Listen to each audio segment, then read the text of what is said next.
Welcome to the Genius Factory. Enjoy the video. You start by preparing your data so PowerPoint does the layout work. Copy 2 columns, labels and numbers, then insert a bar chart from Insert Chart.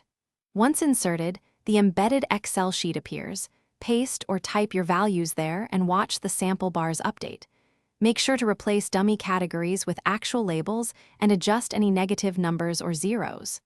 This first step sets the visual scale, so correct totals and consistent units. Now avoid ugly rescaling later. Next, refine how the bars and axes communicate values. You control spacing by formatting the data series, reduce gap width for denser data, or increase it for clarity. Once done, format the axis to set min and max numbers and a logical major unit. This prevents misleading scales. Then apply colors and fonts for readability. Use high contrast fills and labels. Make sure to add data labels if viewers need exact numbers, and adjust the legend or remove it when unnecessary to reduce clutter. Finish by adding labels and final touches so your message is clear.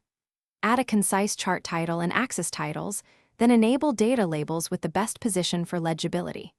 Once done, align and group the chart with other slide elements and test in slideshow to confirm sizes.